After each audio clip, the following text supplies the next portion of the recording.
They RTV app వార్తల్ని క్షణాల్లో చదివే అవకాశం ఉంటుంది. ఒక న్యూస్ పేపర్, ఒక టెలివిజన్ ఛానల్ మీ చేతుల్లో ఎప్పుడూ ఉంటాయి.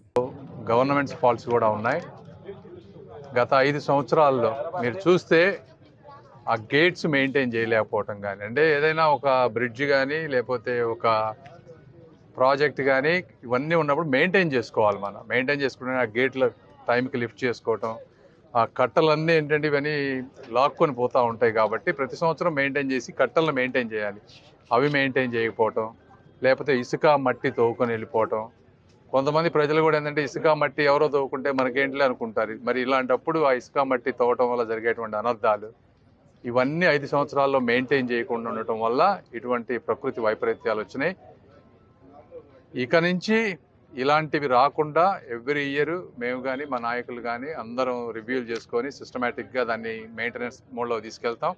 ఇప్పుడు నష్టం జరిగినటువంటి రైతులు ఎవరైతే ఉన్నారో వాళ్ళకి రాష్ట్ర ప్రభుత్వం నుంచి వచ్చేటువంటి సహాయం, కేంద్ర ప్రభుత్వం నుంచి వచ్చేటువంటివి, మూడోది ఇన్సూరెన్సు ఎంతవరకు మ్యాక్సిమం తీసుకురాగలమో ఇన్సూరెన్సు, ఈ 3 చేసి తర్వాత నెక్స్ట్ ఏ పంటలు అయితే వేయాలో వాటికి ఇమీడియట్గా ఏమన్నా ఈ విత్తనాలకి సబ్సిడీ కానీ ఎరువులకి సబ్సిడీ కానీ వచ్చే విధంగా చంద్రబాబు గారితో మేము చెప్పకపోయినా బాబు గారు ఆటోమేటిక్గా అవన్నీ చూస్తారు. బట్ అయినా కూడా మా వంతుగా ఇంకోసారి చెప్తాం. అదేవిధంగా కేంద్ర ప్రభుత్వ దృష్టికి కూడా తీసుకువెళ్ళి మా వంతు సహకారం మేము చేస్తాం తప్పకుండా. Thank you. అకాల వర్షాల వల్ల రాష్ట్రంలో అనేక ప్రాంతాలు ముంపుకు గురవటమే కాకుండా పెద్ద ఎత్తున వరద ఈనాటికి కూడా కొనసాగుతూ ఉంది. ఈ సందర్భంగా ఎవరైతే ఈ రాష్ట్రంలో జీవనం కొనసాగిస్తూ ఉన్నారో నీ నా అనేది లేకుండా అందరూ కూడా కొన్ని ప్రాంతాల్లో ముంపుకు గురైన ప్రాంతాల్లో ఇబ్బంది పడుతూ ఉన్నారు.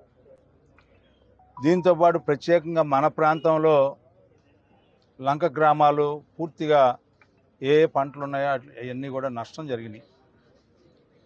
అదేవిధంగా మిగతా ప్రాంతాల్లో కూడా ఎక్కడైతే వరి పంట ఉందో ఆ వరి పంట కూడా ఇప్పుడు వరకు కూడా నీళ్ళలో ఉంటే వరి పంటకు కూడా ముప్పు వాటిల్లుతుందని చెప్పి మనం రైతాంగం ద్వారా వినే మాటలు, అదేవిధంగా దానికి శాస్త్రజ్ఞులు కూడా చాలా స్పష్టంగా మూవు కూలిపోయేదానికి అవకాశం ఉందని చెప్పి చెప్తా ఉన్నారు.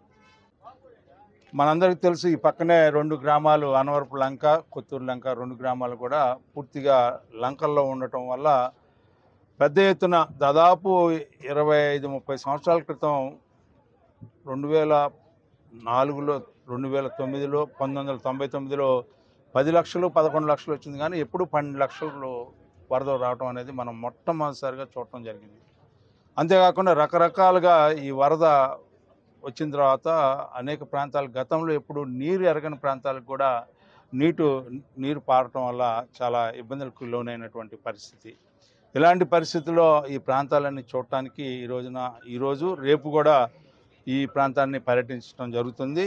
రేపు లంకల గ్రామాలు 2 కొత్తూరు లంక, అదేవిధంగా అనవరపు లంక కూడా వెళ్ళటం జరిగింది మంత్రి గారు అని చెప్పి ఈ సందర్భంగా మీకు మనవి చేస్తూ, ఎక్కడ సమస్య ఉన్నా ఎక్కడ ఆపద సంభవించినా అక్కడ ఆపద్ బాంధవులాగా ఉండే వ్యక్తి ఎవరయ్యా అంటే ఈనాటి ముఖ్యమంత్రి నారా చంద్రబాబు నాయుడు గారని మనందరికీ తెలిసినటువంటి వాస్తవం, సత్యం.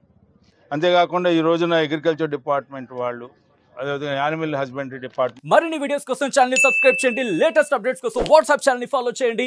అండ్ లింక్ డిస్క్రిప్షన్ లో ఉంది.